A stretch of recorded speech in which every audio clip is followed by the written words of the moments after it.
बात तो मैं आपको ये बता दूं कि कर्नाटका में कांग्रेस जीती नहीं है, बीजेपी हारी है।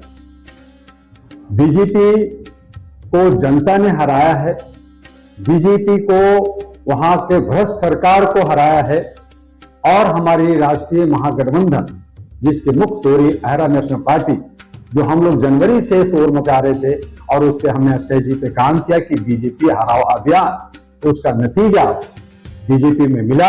लेकिन आज कांग्रेस जो शोर मचा रही है कि मैं जीता, तो वो उनको कह सकते हैं कि डूबते हुए को तीन के कैसे किनारा मिल गया एक, और हम ये कह सकते हैं कि उनको एक संजीवनी बूटी मिली है। लेकिन दूसरी तरफ अगर आप इस पर गौर करें तो बीजेपी के खिलाफ एक लहर बन गई है। बीजेपी को आज जनता नहीं पसंद कर रही है और इस पे जब मैं कर्नाटका में घूम रहा था 1 महीने से, तो वहां की जनता ने मुझसे बार बार कह रहे थे कि दुआ सर, यहां हम किसी सरकार को, किसी पार्टी को नहीं चाहते हैं, आप लोग 224 कैंडिडेट क्यों नहीं खड़ा कर रहे? मैंने कहा कि हमारे पास संसाधन नहीं है, हमारे पास वैसे लोग, दबंग लोग या आपके बीच में से ऐसे साहसी लोग नहीं निकल के आ रहे हैं जो इन लोगों से टक्कर ले सके। हाँ, अगर हमारे पास 224 कैंडिडेट अच्छे सच्चे होते तो हम कम संसाधन में भी फाइट करते और फिर पता चलता कि सही जनप्रतिनिधि कौन चुना गया है या जनता किधर गई है। वहां पे सिर्फ 2 ही पार्टी थी, एक बीजेपी और एक कांग्रेस। इसलिए बीजेपी को हराना था। ये स्ट्रेटजी पे हम लोग काम कर रहे थे पूरे महीने और उस पे जो है बीजेपी को हराया। इसलिए हम बीजेपी को हराना कहेंगे।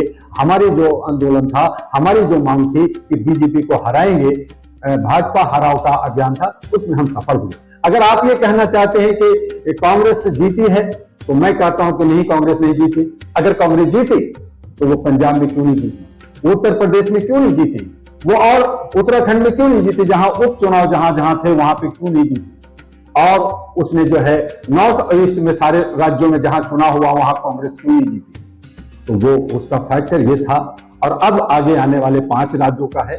लेकिन ठीक है, कांग्रेस को एक संजीवनी बूटी मिला है। हम चाहेंगे कि वो जो है कांग्रेस अब सचेत हो जाए और जो राहुल जी कह रहे हैं कि हमने जो है प्यार और मोहब्बत का दुकान खोला है, तो उस प्यार मोहब्बत की दुकान में वो क्या सजाते हैं ये देखने की विषय होगा। हम लोग बीजेपी से नफरत कर रहे हैं, हम बीजेपी को हराना चाहते हैं क्योंकि उनकी दशा और दिशा बदल गई है। वो राष्ट्र हित में नहीं बल्कि वो कहीं जो है जनता के हित में नहीं काम कर रहे, इसलिए हम उसका विरोध कर रहे हैं और आने वाले 5 राज्यों में भी विरोध करेंगे। आने वाले 2024 में भी हमारी यही स्ट्रेटजी होगी। और अगर कांग्रेस और बहुत सारी पार्टियां जो अलायंस बन करके, जो गठबंधन बन करके लड़ना चाहती है, अगर ये लोगों भी सचेत नहीं हुए, इन लोगों ने भी अगर बंटाधार किया, अगर आपस में ईगो और वीआईपी लेकर के चलेंगे, तो मैं समझता हूं कि ये उनके लिए घातक होगा। एक अच्छा सबक है कि सब मिले और मिल कर करके एक राष्ट्रीय महागठबंधन के तहत, जिसका निर्माण डॉक्टर दुआ ने किया 2020 में, और अहरा नेशनल पार्टी जो धुरी के रूप में काम कर रहा है, सब साथ मिल कर करके बीजेपी को 24 में भगाए भारत से और जो है एक अच्छा सच्चा लोकतंत्र को कायम करें, ताकि जनता के तमाम जो उनकी सोच है, उनको रोटी कपड़ा मकान मिलना चाहिए, उनको रोजगार मिलना चाहिए, उनको सेवा मिलना चाहिए, उनको स्वास्थ्य मिलना चाहिए और जात पात से हट कर करके राजनीति हो। ऐसी राजनीति के लिए अब लामबद्ध होने की जरूरत है, इकट्ठा होने की जरूरत है। तो ये हमारी आपके चैनलों के माध्यम से हमारा अपील है कि जनता अब जाग गई है, जनता को समझ गई है और जनता जो है अब अच्छे सच्चे जनप्रतिनिधि को चुनेगी। अगर दूसरा भी थर्ड फ्रंट या फोर्थ फ्रंट भी जो काम करने वाला होगा, अच्छा होगा, मैं समझता हूं कि जनता अब उन्हें चुनेगी। जो कॉर्पोरेट हाउस है, जो अपने को ईगो और अहम लेके चल रही कि मैं जीता मैं हारा, ये जनता जनार्दन समझती है और जनता ही सबक देगी। जनता ने सबक दिया है, इसे समझने की जरूरत है। सवाल हमारा आपसे बड़ा रहेगा कि दूसरा साफ कह रहे हैं कि बीजेपी को आपने हराया है और कांग्रेस जीती नहीं है कर्नाटक के अंदर। आप इस तरह प्रचार कर रहे थे, तो आप उस समय कितने प्रत्याशी खड़े कर पाए थे और साथ ही साथ आप अपना मुकाबला किससे समझ रहे हैं? देखिए हमारे हाँ जर्नलिस्ट महोदय, हमारे 9 प्रत्याशी खड़े हुए थे, जिसमें से कुछ पेपर्स खराब हुए, कुछ डर गए। तो मुख्य रूप से हमारे 3 प्रतिनिधि जो थे वो थोड़े से मजबूत थे और अच्छे वोट अभी उन्होंने लाया है।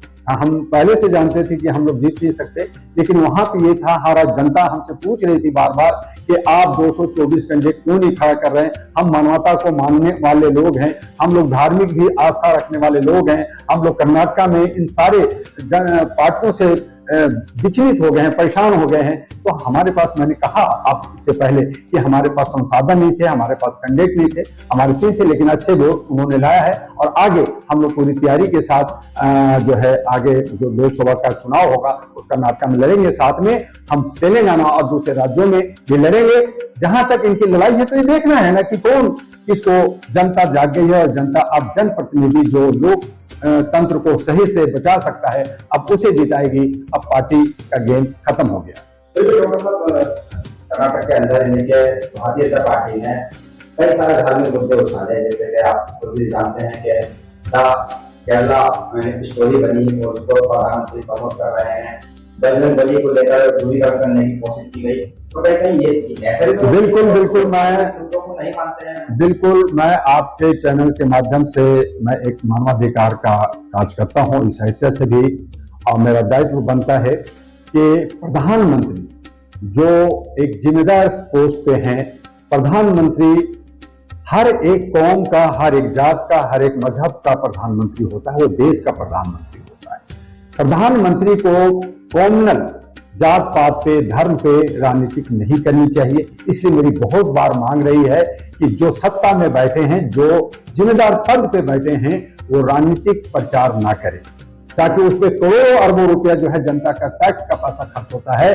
और अगर वो इस तरह का केरला का जो है वो संप्रदाय, मैंने कहा ठीक है, मैं भी एक फिल्म इंडस्ट्री से जुड़ा हूं, मैं भी एक डायरेक्टर और प्रोड्यूसर हूं, डॉक्टर दुआ जो है, लेकिन मैंने जब विपुल साहब से फोन पे बात किया और कहा कि ठीक है कि आपने केरला फाइल बनाया, केरला स्टोरी बनाया, आप कश्मीर फाइल बना, कल को कर्नाटका, कल को कोई और बनेगा, क्यों ना आप भारत फाइल बनाते। आप भारत के अंदर जो हमारी बहु बेटियों की इज्जत लूटी जा रही है, जो हर राज्यों में, कमोबेश हर राज्यों में कहीं 5, कहीं 10, कहीं 15, यूपी के अंदर जहां पे बुलडोजर चला, जहां कह रहे हैं कि हम महिलाओं की सम्मान करते हैं, वहां 21 लड़कियां अभी 1 हफ्ते से गायब है, कहां गई उसकी कोई ठोस खबर नहीं है। वहां पे हमारे उत्तर प्रदेश के एक ब्रिजभूषण जो है सांसद हमारे खिलाड़ियों को, ओलंपिक खिलाड़ियों के साथ शोषण करता है, और वो लोग जो है लगातार 20-21 दिनों से जंतर मंतर पे धरना दे रहा है। क्या उनकी सुनाई हो रही है? कई राज्यों में लड़कियों का शोषण हो रहा है, कई लड़कियों को गायब किया जा रहा है, उनके जो है व्यापार हो रहे हैं। लेकिन आप एक केरला फाइल दिखा करके कि आप जो है कॉमनल फाइलिंग कर रहा है, वो भी आपने दिखाया कि केरला की लड़की बाहर जाके ऐसा हुआ। तो आपकी सरकार, जो स्टेट सरकार, जो इंटेलिजेंस ब्यूरो थी, आपका जो पुलिस था, आपका जो न्याय था, आपका कोर्ट था, आपका जो सेंट्रल गवर्नमेंट की सारी एजेंसियां थी, वो क्या कर रही थी? वो क्या कर रही है? वो पकड़ती क्यों नहीं है? तो ये सवाल है, इस पे बहस होनी चाहिए। इसलिए इसका जो इस तरह की अगर फिल्में बनी है, और मैं उसको सराहना करता हूं कि ऐसी फिल्में बननी भी चाहिए, लेकिन उसमें राज्य सरकार और सेंट्रल दोनों कटघरे में खड़ा होता है, और उस पर सवाल उठता है कि अगर ऐसा कहीं हुआ है या हो रहा है तो आप रोका क्यों नहीं, या उस पर एक्शन क्यों नहीं लिया, ऐसे लोगों को पकड़ा क्यों नहीं? आखिरी सवाल, बीजेपी हारी है या प्रधानमंत्री नरेंद्र मोदी? देखिए, यहाँ पे हम लोग बीजेपी हराओ अभियान चला रहे थे। मोदी जी ने बहुत जोर लगाया, बड़े करोड़ों करोड़ का उन्होंने बहुत सारे प्रदर्शन किए, और उन्होंने बजरंग दल को बजरंग बली और धार्मिक आस्थाएं और लिंगायत और आरक्षण को खत्म करना, और ये वो बहुत सारे दाव पेच खेले। लेकिन कर्नाटका के लोग पढ़े लिखे लोग हैं, समझदार हैं, उन्होंने धार्मिक आस्थाओं को छोड़ करके उन्होंने एकता, एकजुटता दिखाई। उन्होंने करप्शन के अगेंस्ट वोट दिया, और उनके सामने एक ही विकल्प था कि बीजेपी को हराना है तो कहां जाए, कौन है? तो उसमें 224 पे कांग्रेस थी, उसने वोट दिया। आम आदमी पार्टी भी वहां 85 सीटों पे थी, लेकिन आम आदमी पार्टी ने अपने मैनिफेस्टो नहीं रखा, काम नहीं किया, या वो उन्होंने 224 नहीं रखा। हमारी भी पार्टी 4-5 लोग थे और पार्टियां थी, लेकिन वो ज्यादा संख्या चाहते थे, वो चाहते थे कि वो पार्टी हो तो सरकार बना सके ईमानदारी से, तो वो नहीं हुआ, इसलिए कांग्रेस वहां जीती है। तो कांग्रेस अगर ये कहती है कि मैं अपने दम पे जीता हूं, ये गलत है।